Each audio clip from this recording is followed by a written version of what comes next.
Author Spotlight Showcase. We're interviewing the winners or the finalists for the Fire Book Awards. And our first guest is DonAHolbrook, who has an absolutely fascinating background. And we're going to get into some really cool stuff. So, quite a fascinating person just to talk to, actually. Exactly.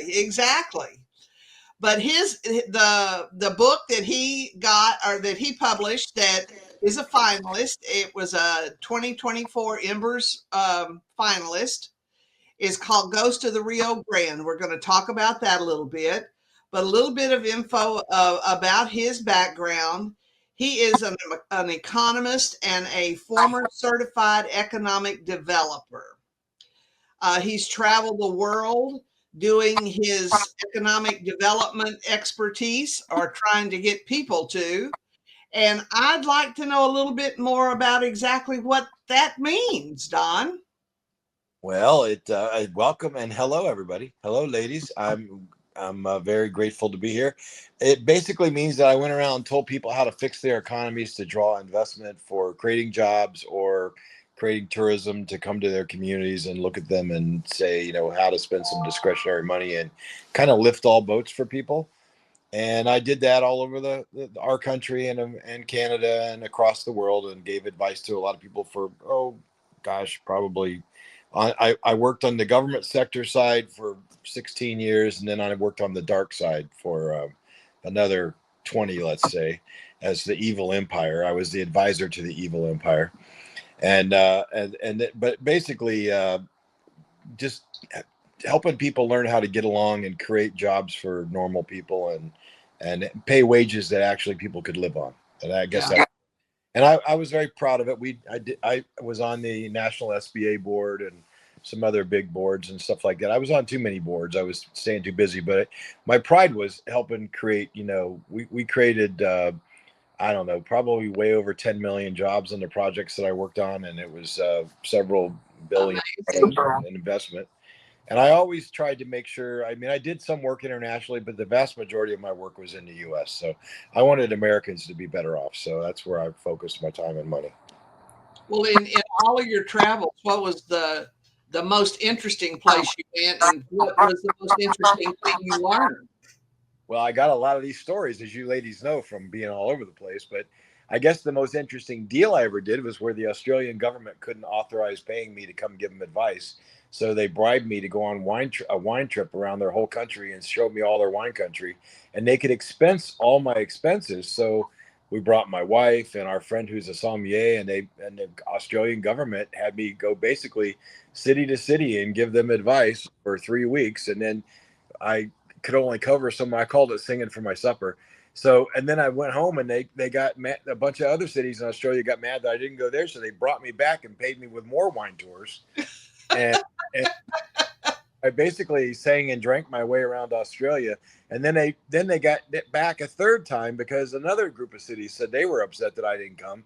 So I got to see Australia really, really well for probably all in told about a couple months. And it was all, they couldn't get money out of the government, out of the prime minister's office to pay for it directly because there was so much political infighting.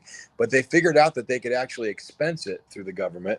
So the government basically put together a really long wine tour, a wine crawl around Australia. And I made lots and lots of friends over there. But that was probably the most unique way I've ever been paid as a consultant. Well, Australia makes some awesome wines. Oh, yeah. I've seen every one of their wine countries, let me tell you. And we met a lot of nice people, but I have not done a more unique project than that one. That is very unique. And how was it? How did they know that you qualified to be the person that would do the wine tour, the educational tour? I think they spent way too much time with me when they were stateside over in our country. So all of the Aussies knew that we liked wine, and they couldn't figure out any other way to do it. And my wife happened to pipe up and say, well, we have always wanted to see Australia. Let's just do a wine crawl around Australia, and he'll stop in all the cities you want him to stop in. And basically she volunteered me to speak. And that was how we got it done. They knew me from the international board. I was on the international board of economic development, and they wanted me to come and as a subject matter expert and talk, and I, just couldn't. They couldn't pry their Aussie dollars out of the prime minister's hands because they had their own set of problems. I got very familiar with Australian problems when I was over there. But the people when I saw that you were in economic development, and that even your email address is economic developer, and so I'm like, I just pictured you as someone that was rather dull and boring, maybe. But well, honestly, anything that's but what that. made it. Actually, you picked up on it. I got asked this a lot. My wife would always get this question. Everybody got really jealous that I got most of the speaking gigs around the world and in our country, and she said, "Well, if you learn how to be entertaining, maybe you'd get more gigs." But people like it because you can tell you good or bad news and still make it interesting and fun. And I would tell you ladies know, even from our first conversation. I mean, I'll tell a few jokes, I'll tell a few good stories, and I'm a natural storyteller, so people like that, and they'd rather pay somebody like that than somebody that gets up there and says, "Well, I think it's going to be kind of tepid next year, and you might not, experience growth that you think you're going to have, and maybe you should do things different." I mean, I would just say, "Hey, you guys are going to get your butts kicked unless you do something different, and so let's talk about what different is." And then they understood that it was plain talk. I was kind of a plain talk American, so. Well, ironically, the first interview we had was for the book. It's a 3-book series. Briefly Speaking, I think is the name of it. Mm-hmm. And that's what the main thing they said. You got to have a shtick. You got to have a hook. You got to be entertaining because you're going to put people to sleep. They might as well have brought a pillow with them. Yeah, that's true. I mean, when I first started public speaking a long time ago, 35 years ago, maybe, you'd crack up if I told you what my stepsister is an actress in Hollywood, quite successful. Her name is Julie Haggerty. She was in Airplane 1 and 2 and What About Bob and all those things. She's done a lot of movies. I said to her, I need to get a persona. She said, "Yeah, you do. You need to get into character when you go into public, and you need to imagine yourself as somebody that you admire, and just think about how they would handle whatever you're being asked to do or whatever somebody's saying to you. Think like you're thinking in their skin." So she said, "Who would that be?" And I said, "Well, my favorite actor is Sean Connery, and I love him as James Bond." So, yeah. Believe it or not, ladies, whenever I'd go speak, I would imagine myself as James Bond addressing the room, and it worked. I would just say, they. Are you still there, Don? Up and say, yeah. I would say, okay. How would Sean Connery, James Bond, respond to that? And it worked really well. I got a lot of gigs. So he was very funny as well. Well, not so much funny, but he would have that entertaining, maybe. Yeah, and I would add a little bit of like Dana Carvey into it, my favorite comedian, and so I would have. So I love Dana Carvey. So if I told you I was mixing Dana Carvey and Sean Connery, nobody would believe me, but it worked really well. I mean, I developed a persona, and that persona became what people would equate to me. And my wife would always say, "Well, that's not how he really is in real life. He's actually, normal. He's just a big teddy bear, and but he just acts like that and when he's in public." But whenever I was in public, I was in character. I learned that you have to always be in character in public. Well, I had a little idea that you might have some humor when I saw that one of your books I was looking at your other books that you've written, and one of them was called The Lost Claus, Claus. So the Lost Santa Claus, really, and Christmas isn't with. So I'm like, okay, I love that play on words. That The Lost Claus, that was great. So, and that's the most recent book that came out at Christmas. Right. I saw that, and I wondered, is that a series or is that just a standalone book? Well, it might be a series. I mean, I left it as a cliffhanger, so it could be. I don't know if I told you ladies this the last time, but my sons wanted me to write an autobiography, and I don't want to write an autobiography. It's like watching paint dry. So I decided to tell a kid's story that has all my stuff from my childhood in it, and all about their grandparents and great grandparents wrapped into it, but from a kid's story perspective, but with adult humor. And so that story about Santa Claus and Mrs. Claus is really about them getting into a fight right before Christmas. And Santa Claus basically goes on a walkabout and says, well, you take care of Christmas. See how that goes without me. And he leaves and leaves her, she's flabbergasted. And he says, I'm out of here. And then as he's walking out the door, he says, by the way, I'm the one with the Christmas magic, not you. So how are you going to get all his presents done in one night? We'll see how it works. And then he leaves. He takes off and he goes on a walkabout. And she calls in, of course, the hero, which is our 15-year-old kid. And he comes in. He comes with his new sidekick, Captain Nimbus, and they go up to the North Pole and they discover, why did they get in the fight in the first place? Very adult reason. Okay. Stupid things were said. Santa Claus and Mrs. Claus say stupid things too. They're, human. And Santa Claus does what a lot of us men would do. He said, I'm out of here. And, you can think and stew on what you just said to me. And then, of course, the things that she said and he said are very common for parents to say in front of their kids, right? And they don't think the kids pick up on that, but they do. And so it shows how the whole reconciliation takes place. Of course, we save Christmas. You know that. You guys have to know that. But it takes some reconciliation. So that was my way of doing an autobiography and telling the story of myself. I can't wait to get that book and read it then. Yeah, that sounds really. Great. Well, I specialize in. I don't know if it's a series. I specialized in packaging children's picture books. And okay. Of course, I got a lot of questions to ask you about that. Why are you charging $35 for it? And how many pages does it have in it? And did you publish it? Yeah. Oh, yeah. It's main reason is because it's got a lot of pictures and they're all color, and it's really bigger than a children's book. It's 160 pages, and it's full color. Okay. So it's got almost 70 pictures in it. So it's a graphic. It's really a novel. What we would call a novelette, maybe. But it's a kid's story.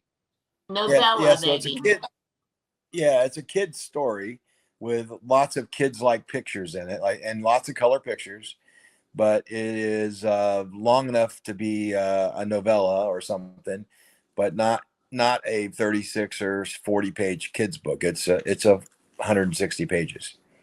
Okay. And almost every page has a color picture somewhere on it. So it actually it helps tell the story when you have the pictures in there.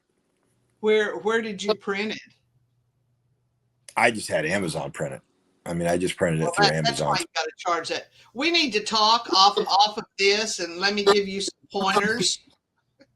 Yeah, I just did it as, just so you know, Rita, I did that as a lark. That was 2 weeks before Christmas. I just sat down and said, I got to do something as a Christmas present and the boys want this autobiography, and I'm not doing that. So that was a 2-week project for me. Well, the first thing you need to do is take December 28th as your pub date off of it. Yeah. Your book, you should never publish a book later than August or September of a year, because your book only has a basic shelf life of about 3 to 4 months. So you need to change that and make it January 1st or, February 1st, something like that. But get that December 28th off of there. Okay, well, that's an easy fix. I'll do that. I didn't really wasn't, I hadn't anticipated it being a normal commercialized book from my perspective. It was really done for my friends and family as a gift. But now, and I should put it out as a series. And I'm like, well, I'm not going to say no. I'm just like you said, I've got a lot of things to think about to fix on it if I'm going to do that. Yeah. Because I've got a real novel coming out here in about 2 months. So I've got to have that. That's my bread and butter, is my novel, my adventure thriller novels. And I've got to put that out. But it did suffice to get me through Christmas and give them a Christmas present. So that was its main. But I will take your advice. I mean, if I'm going to turn it into a series, I've got to go back and do some reverse engineering.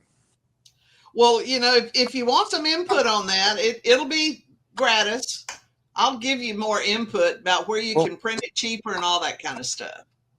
Oh, sure. Yeah, sure. We can talk. I'm glad to talk about that. I mean, it's just, I appreciate all the, one thing you learn in this industry, as you guys all know, is you always listen to people that have done it and know what they're doing. It's just, you got to avoid the ones that, I'll give you a quick story.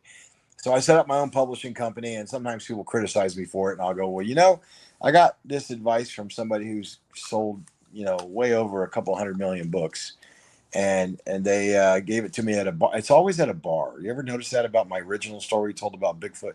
It's always at a bar. And I met this guy, and it was and we had drinks. And by the end of the night, when we were clearing the bill, he told me how to set up the whole publishing thing. And we're up in New York at that book expo thing, and he says, and the guy says, "Mr. Patterson, would you like me to give you your bill now?" And I was like, "Jim Patterson." Oh, okay. I said, "So you know, I take that advice as pretty good advice from somebody who's done really well." So that's how I set my publishing company up. And then, like you said, read about the children's. I've never done a kid's book, so it was really to give a Christmas present out to fulfill a promise to my boys. But I probably should go back. It's a cute little story. I should go back and reverse engineer it so it's correctly, you know, in the right place and make sure we've done it. And I would love to lower the printing costs because my niece bought it and called me. She said, "Uncle Don, this was like $40," and I said, I know, and I'm not making hardly anything on it because I didn't mark it up. Yeah. He goes, "Well, that's a lot." I said, "Well, it's got a lot of pictures." And I said, "But here's the trick that I know I sold that all my family," because I said, "Well, you're in the book. There's a picture of you in there." She goes, "Oh, I'll buy it." So I knew I was going to sell 40 books. Well, I'd kind of like to have a copy of it myself, but you know, I don't have $40 right now. But do you know? Call me and we'll talk some stuff through. Okay. Well, the ebook's only $5.99, so that's not bad. How much? $5.99. Oh, well, I didn't know it was an ebook. I can do that. The Kindle, the Kindle. It's a Kindle version. Yeah. Okay. I'm on Amazon right now looking at it. So. Okay.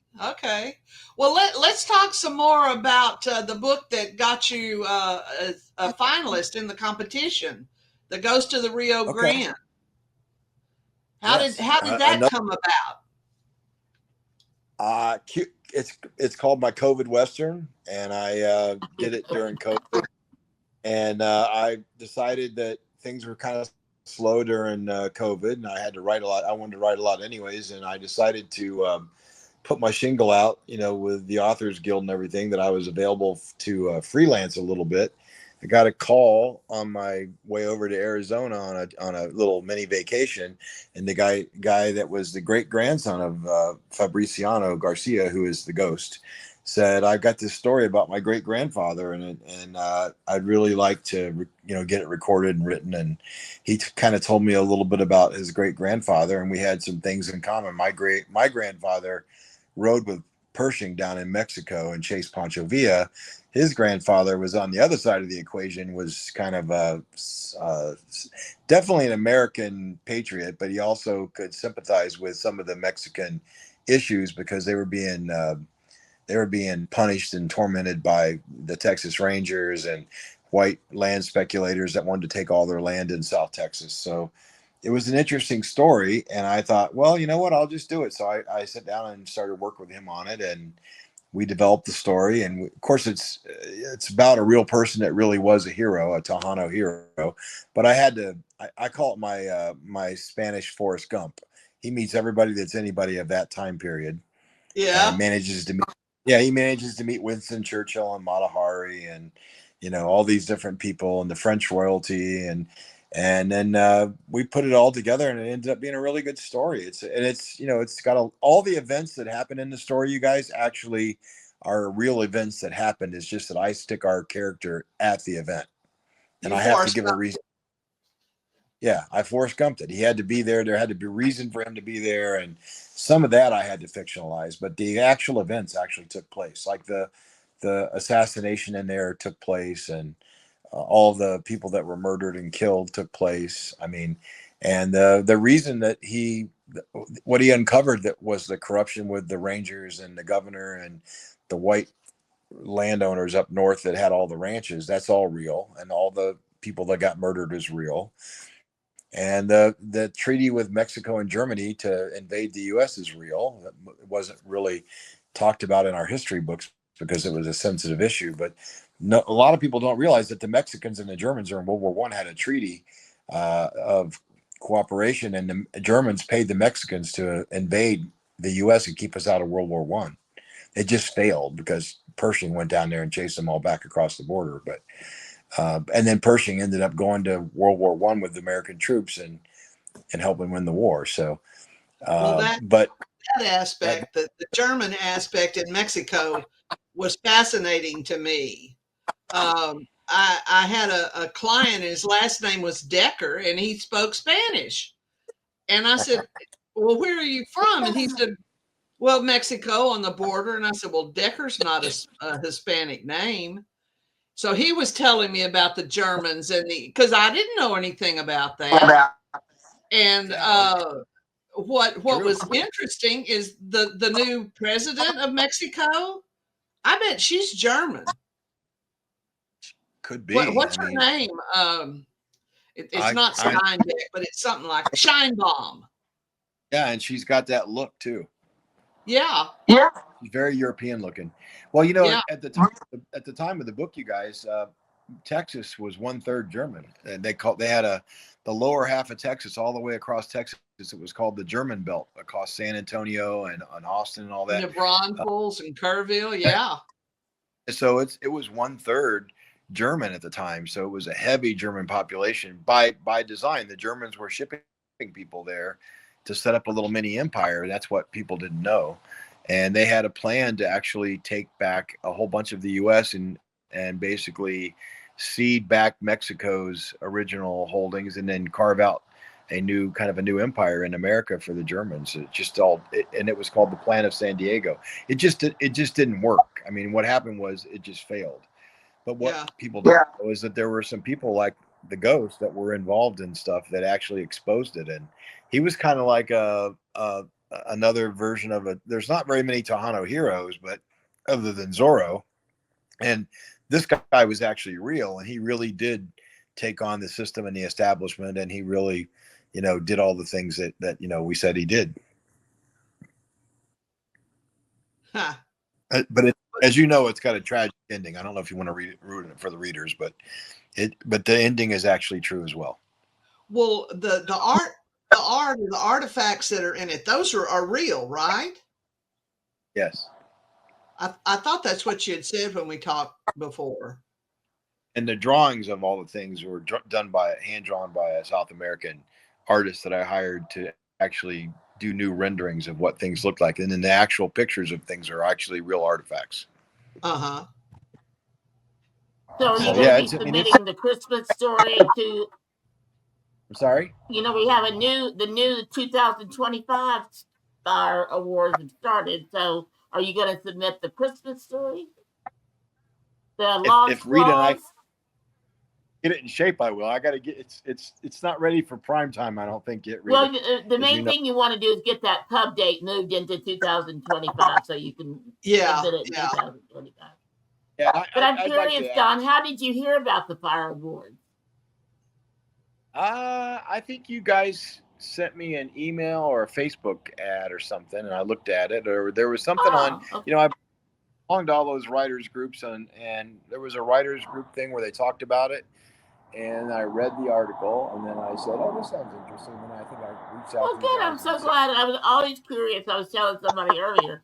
I'm always curious as to how we do a lot. I'm the one that does I'm in charge of the marketing. I don't do it all. But I send out the press releases and stuff. So I'm always curious of what worked and what didn't work. I think I saw it on one of your social media articles that you did in one of the writers group.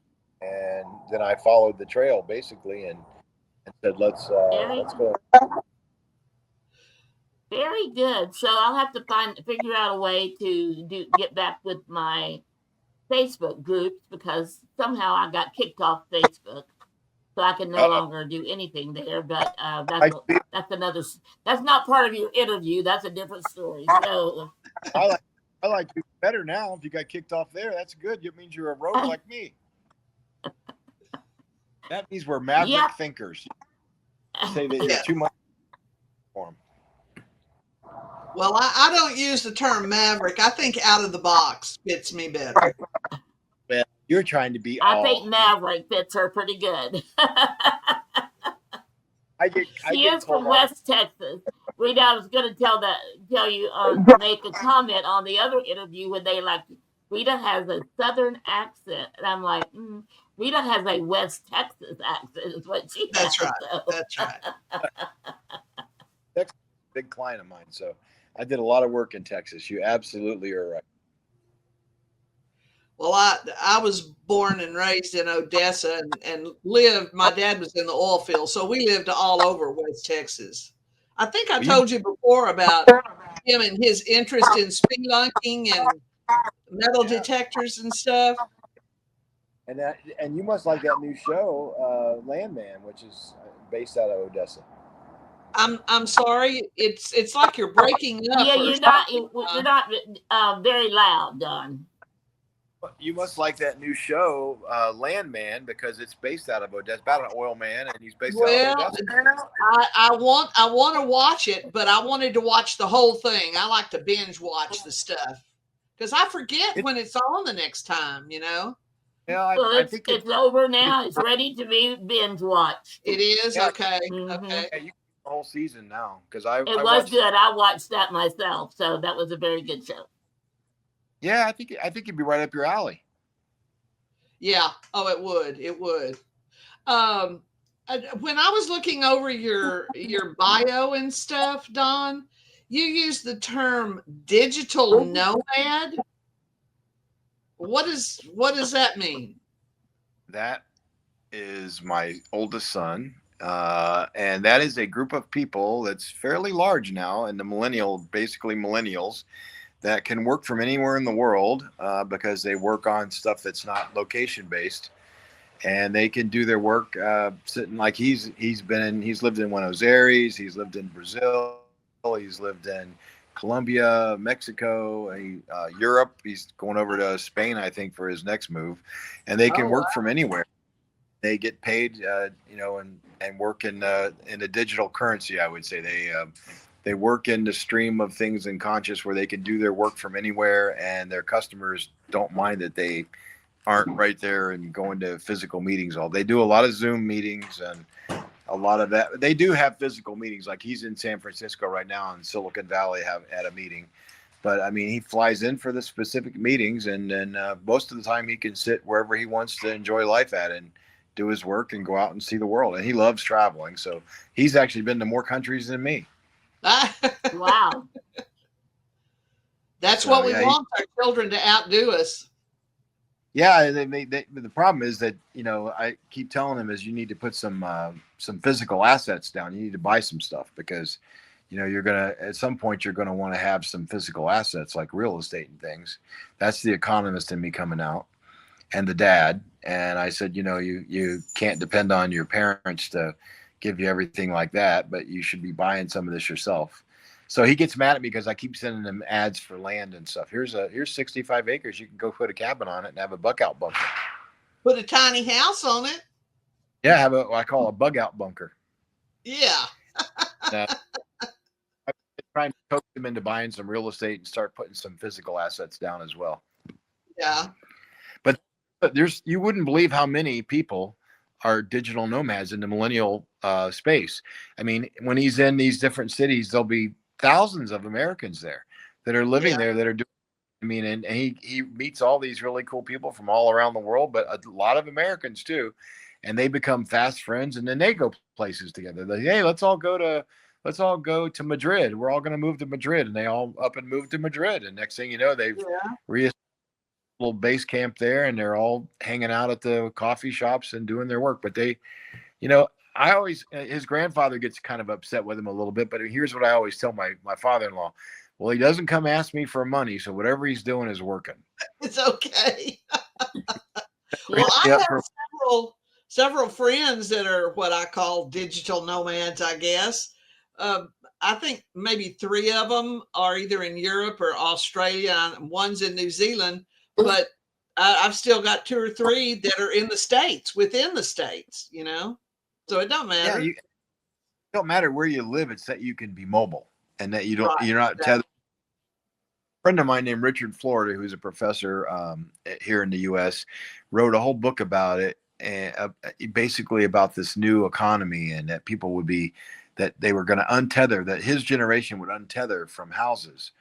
And he was right. That was 25 years ago, and he was right. I mean, they look at a house as an albatross. It keeps you tied to a place you might not want to be.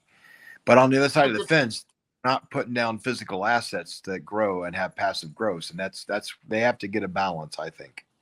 Yeah. But you're right about millennials. I think a lot of them do feel like that. I've got a granddaughter, 33, that she lives with me. So absolutely. Well, that's the other thing that millennials are doing really well is the whole boomerang effect. I got the boomerang going. We throw them off and tell them to go grow up and have a life as an adult, and they go, yeah, but I want to come back and hunker down for just a little while at home, and that little while turn into months or years. Years. Yeah, for me too, for my granddaughter. But we're glad to have her because my husband and I are getting older, so it's kind of nice to have a young person living with us. Yeah, same here. But Don, let's talk about another series of books you have, and that's the ones where the Knights Templar information and background comes into play. Yeah. So I was really interested in that because I love the Da Vinci Code. So tell us about the Knights Templar. Yeah, the Knight, and my next book coming out here in a few months is called The Ninth Templar, and it's about the origin of the Knights Templar in Jerusalem during the First Crusade, and why everybody tried to kill them 200 years later, the church basically, and the monarchs. So I kind of go through that whole conspiracy theory. Again, it's based on stuff that really happened. They really had all these things happen, but nobody, I don't know if you guys know this, but they have about 5 or 6 different mysteries within the Templars that have never been solved. So I take you through those 5 or 6 things and bring you all the way to today. And I help solve the mystery of what I think happened and what those 5 or 6 things are.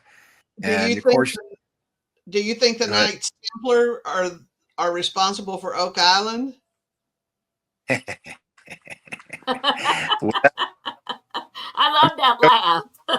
I'm in negotiation with some people in Hollywood that want to do a whole story about that, and I said, well, okay, but if you bring me to Oak Island, I'm going to probably tell you that it's not really related to the Templars. So I can debunk it for you, and they don't really want to debunk a show that's doing really well and getting a lot of, but I don't believe that it's tied to the Templars. And I could probably find something. Interesting. What's that? If they're going to find something, I wish they'd hurry up and get on with the program.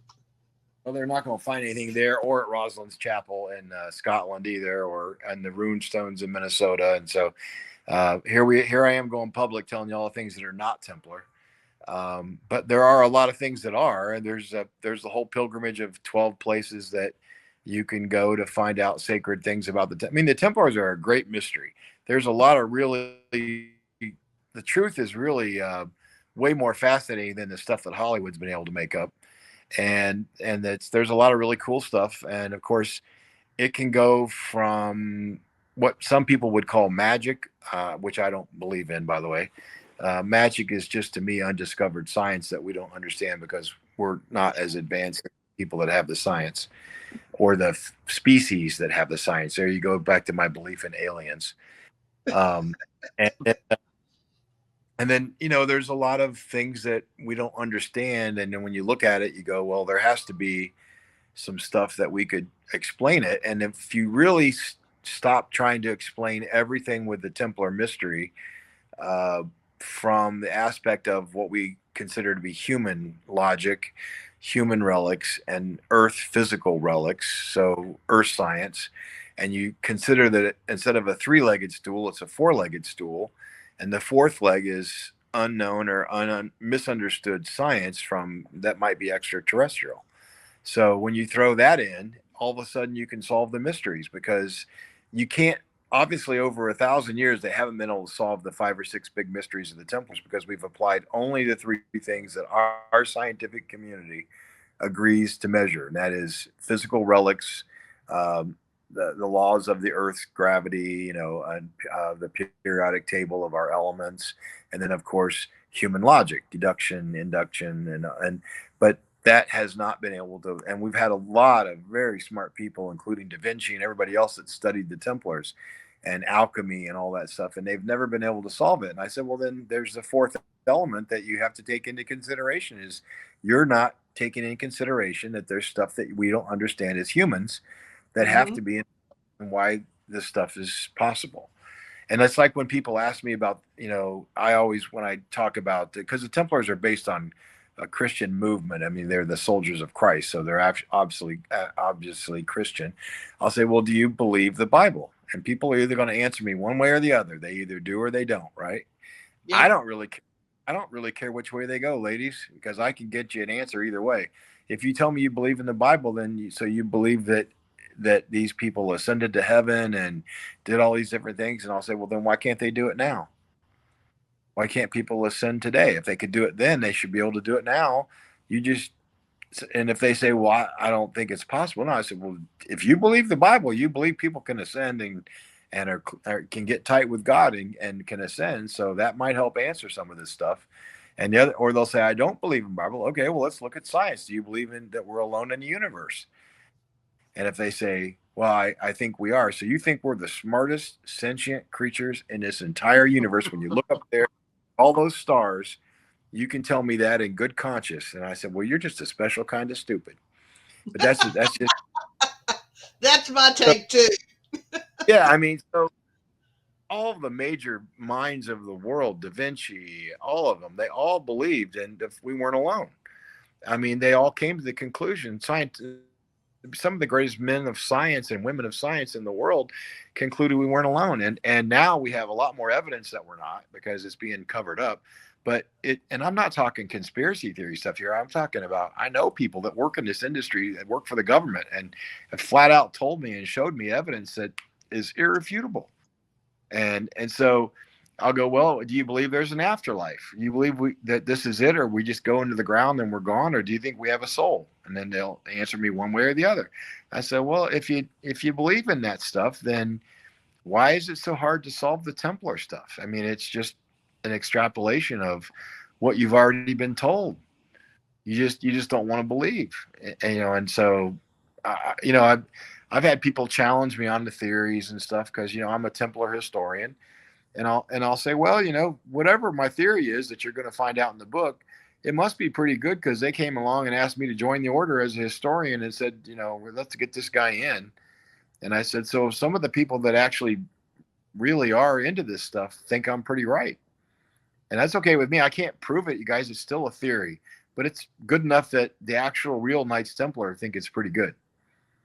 And I actually think I was joking with them one time. I said, I know what you guys don't know, and you don't want to admit you don't know, but it's okay, because I know you don't know. Well, this order of the temple in Jerusalem, yep. Did they approach you before or after you were already deeply involved in the Templar stuff? They approached me when I was doing the research. So I was out in Europe, actually going and doing what I call immersive research, where I usually I think I told you last time we spoke, I'll go for a month or two sometimes in a year and go out and go where I'm going to write about something. And I found the Templar mystery trip to Europe, and a guy that was one of the royal family members in Germany said, you ought to think about this Templar stuff. There's a lot of mysteries here. And he took me around and showed me some of the castles and some of the things that were Templar, and told me the story, and it got me interested, and then connected me to the people in Europe that were into universities and other places. And I started researching it. And when I did that, I must have bumped into a few of them, and they got interested in why I was kicking the tires. Mm-hmm. But I hadn't written. How many books have you written? I've published 26, and I have about 29 when you count the ones on my computer. Because I was looking on your Facebook, your Amazon page, and looking at the different books, that I had no idea some of these were yours. That's awesome. That's great. Congratulations. Well, there's one out there that's anonymous. I'm not going to tell you which one that is, so I don't have my name on that one. That's just so I don't get. I have a lot of fun with it. I started out as a nonfiction writer, and I converted to fiction about 6 years ago, maybe 6 or 7 years ago. Wow, that's a lot of books in 6 years. Well, they're not. My books are the lion's share of them are nonfiction before I switched to fiction. So I Yeah, got it only like, what is there, like 6 or so or 7 that are fiction. But I've got 4 more fiction books on my computer that are going to come out. You know, I try to roll one out every year. they aren't a series; they're individual standalone titles. Yep, each one. I could make them in. I mean, I probably could make them into series. Templar is definitely a series. It's definitely going to be at least a 3 or 4 book series, because I have that one. I have the first one of that one written, so I can actually come out with the prequel to the 9th Templar when I'm ready. And then I've already kind of developed the sequel concept, but I haven't written it yet. And then of course there could be another book in that series too. So, and then a Ghost is kind of a one and done, because obviously it's set around a specific hero, and we all know by the time we get to the end of the book what happens to him. So I don't really have the ability to carry that into a series. The Christmas, you brought up a good point, Rita. I don't know. I didn't write it for that perspective, but it might deserve to be turned into something if I can figure out how to do it and reverse engineer it right. But the rest of them are either related to they're always related to something that happened in history that's mysterious and unsolved, and then I help you solve it from my perspective. And my friend writing a book about JFK's assassination, so he's real all this stuff that's being released right now. And he and I got together he's a writer. We got together for about a week last year, and we sat down and started really going through the whole JFK thing. This is before they released the files. And I told him who I thought did it. And he said, well, that's interesting that you come up with that. And I said, well, yeah, look at there. You've been working on this for 50 years. And I only spent a week, and I figured out who killed Kennedy. What's your friend's name? Roger Reynolds. Is that his real name? I'm sorry, what? Is that his real name? Yeah. He hasn't published the book yet. Well, the reason I asked, when I got married the first time, I moved to Connecticut, and we moved in with a friend of my husband that was in the Army with him, and he was a writer for the Connecticut Courier, I think was the name of the newspaper. And he was deep off into the JFK and the RFK assassinations. And his last name was Poyer. And I communicated with him probably for about 15 years. He went underground because he almost got killed like 3 different times. And he went underground. I've been trying to find him. Well, one of the things about, I mean, I'm not a Kennedy expert, but there's a lot of people that are, and there's a lot of people writing about it and everything. But my theory on how you follow a mystery or anything else is always follow who has motivation to do what and who has the deepest motivation. Yeah. And then who you think it can't be usually is who it is. So everybody thinks that the government has something to do with it. And I think that certain members of the government probably knew that there were some risks that were undue, but I don't think the government actually organized it, or not our government. And then I don't think the mafia has enough sophistication to actually pull off something that lasts this long and doesn't get solved. So I don't think it's they had motivation, but they didn't have enough, and they didn't have enough talent to do what was done. And I don't think our own military was involved in it, because there's too many patriots in there that would squeal and say, no, we're not doing that. So I don't think our military was directly involved in it, because I don't think they could cover that up. And I don't think they'd be able to get it through at the time without one of the generals saying, they're just too patriotic. Somebody would tell, somebody would squeal. And that's I have a kid that went through West Point, and he says, there's just no way. There's no way you could cover that up with that many generals, and they're mostly West Pointers, and they're just not gonna be involved in something unscrupulous like that and treasonous. So, and maybe the CIA maybe knew about some stuff. It might have had, they definitely had some motivation. The director did, but again, that's pretty treasonous to do that. I think it was an international situation. So you don't think Oswald did it at all? He was set up as a patsy, but I don't think he was the real shooter. Yeah, I think it was. I think there was other motivation, and I think that's why every time they get ready to unveil it, they cover it back up, because it would make too many people look bad that are not, that are our friends, are allegedly our friends, and nobody wants to get caught accusing some of our allies of being involved in something like that. Exactly. But I do international implications, and I think there was motivation offshore that needed Kennedy removed, and they were the ones that had the resources to do it, because they have secret operators and things that do this kind of stuff, and they have assassins and they have all that stuff. So I think that that's far more likely that there was other monetary and economic and political motivation involved in it, that, and we haven't investigated that. But I mean, every time they say they're going to uncork it, just like Trump said he was this time, I don't believe that we're really seeing the, I think they've uncorked a narrative they want you to read, but I don't think it's the real story, because it would expose too many people that are our allies. These people that were involved in this are people that we consider to be our allies.